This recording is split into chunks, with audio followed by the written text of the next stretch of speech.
So I just booked my first meeting with a client, a potential client anyways, for a business that I have spent the past 4 months curating. Probably has definitely taken a lot longer than it needed. If I started cold calling a lot sooner, then I would have probably got that meeting a lot sooner. But this is just a little message to whoever is thinking about doing a certain thing. Just go for it, just go for that and figure out what is the thing that is going to actually push you forward. For me, over the past 2 months, I've realized that cold calling is the absolute necessary thing that I need to do in order to actually generate some revenue in my business. So yeah, I'm really stoked about that. It was a good conversation, and even with that, in the conversation I realized I am not speaking as clearly as I want to be, and that is okay. I'm new to sales, I'm new to this whole idea of actually putting yourself out there and just asking people do you want this product, very directly. And it's definitely a new feeling, it's a new sensation. But another new sensation I have is the feeling of getting a booking in a meeting in the calendar with someone who will potentially invest in my business. So yeah, just thought I'd update you guys on that, and also as a message to you all, for your own motivation, for your own life, for your own skills, for what might be something that's difficult for you to think, that you're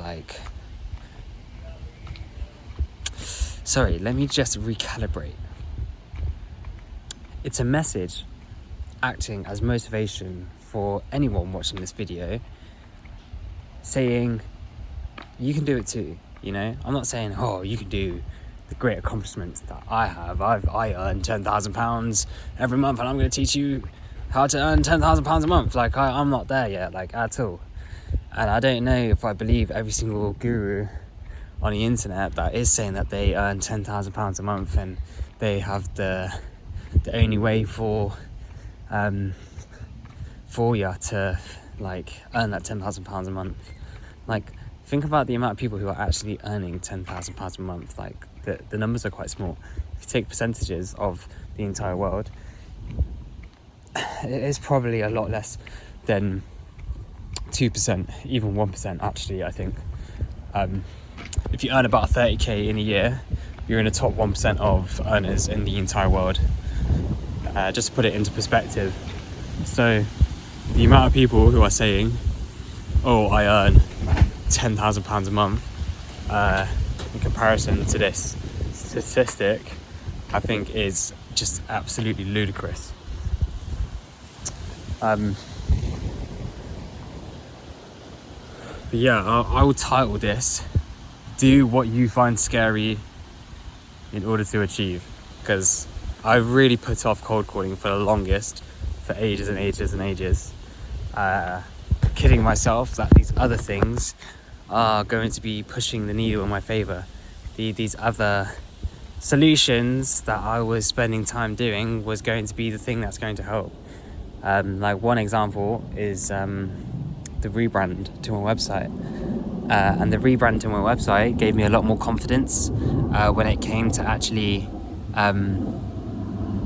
talking to clients, because I realized that the branding of my business needed to change. I needed to make it sound more like a movement versus just a standard product. And I spent about a month doing that, and I'm really happy with the results. But even in that month, I probably still could have cold called a lot of people in the meantime, and I understand that now. I really do. And I put it off for the longest. I had so many excuses. I'm not ready, my product's not ready. It's all just excuses. You gotta ask yourself, what excuses am I making right now that is simply an excuse? That's simply just like a made-up reason for me not doing a thing that is actually going to improve my lifestyle. Sorry if this is quite waffle. I mainly wanted to communicate the fact that I booked my first meeting. Because I think I've closed a few different deals before in the past. I've sold my own products in the past. But this feels different because it's the first of a business that I think is going to be very active for the next 10 year, for the next decade, for the next couple decades. Fingers crossed. Obviously, the nature of business is that you never know what's actually going to happen, and the majority of startups fail, but that's just a percentage. You can always be on the other side of a percentage, and it's just about figuring it out. It's just about figuring it out and doing what's uncomfortable to push you to get to the next step.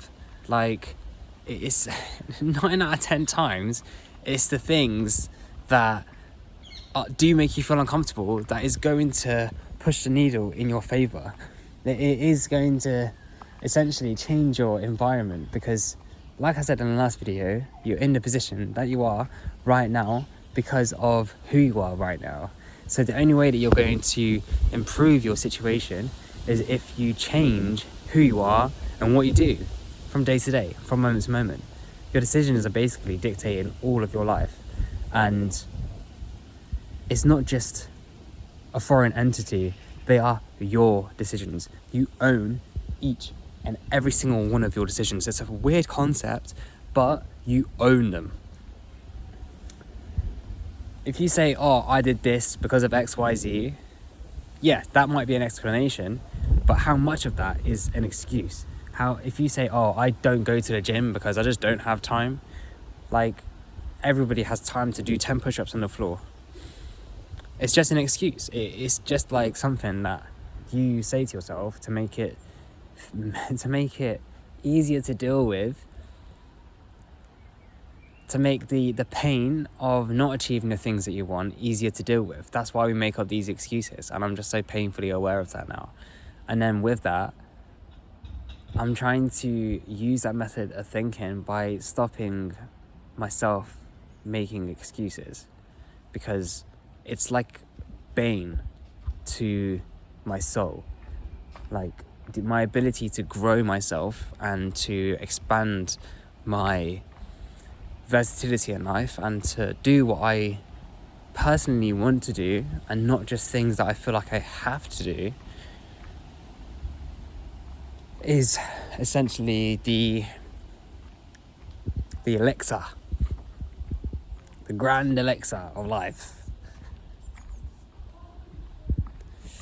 There's a little cat here. I'll show you the cat. You can't see the cat? Oh, it's because he's up there. So you got to figure it out yourself. You get me? You got to figure out, like, what is going to be the thing that allows you to live the life that you actually want to, and then start doing that. You get me? Because you're not going to get there by not doing it. And I say, like, I want to do the things that I want to do, but in reality, there are things that I have to do in order to achieve that lifestyle. There are things that are necessary, that are literal necessary things that have to happen, that will guarantee my ability to produce the lifestyle that I want. And that's okay. It's like, to make a bolognese, you have to have a very specific set of ingredients. And if you make a bolognese with, like, curry ingredients, with rice, like, it's just not a bolognese. It's not a spaghetti bolognese if you're using rice and chicken curry. It's chicken curry. And right now, if you want bolognese, you're going to have to craft the right ingredients, brother. If you want a good life, you're gonna have to craft the ingredients of that good life. Like a good life and a bad life and a stressful life, a bad, stressful, unhealthy life has certain ingredients. And you're probably cooking with those ingredients right now. But if you want a good, healthy, strong, fulfilled, purpose-filled life, you need to start using the right ingredients in your daily activities to be able to craft that recipe. Like, that recipe of a good life is very peculiar. It's very niche to what you personally define to be a good life. Like a good bolognese, that is almost subjective. That's mostly objective. Like a good bolognese is rich and hearty, and you use the right ingredients. You use fresh ingredients, and of course it's subjective because each person has a different taste. But your life is 10 times more subjective, 20 billion times more subjective to you personally. Like, I can never teach you what it is that you personally need to do in order to get to the place that you want to get to. But what you can do is figure yourself out and then start doing the things that you've been putting off. Like, I was putting off cold calling until I actually just put my mouth to the phone and start calling people. Now I have a meeting booked and I'm super happy about that. I'll let you know the results. I'll let you know what happens. Feel free to comment. Please comment. I'm so down for any sort of conversation. Subscribe, like, all of that good stuff. This is the beginning of my YouTube channel. I'm going to be posting yaps and rambles and just life updates, hopefully for a long time. So stay tuned and stay blessed.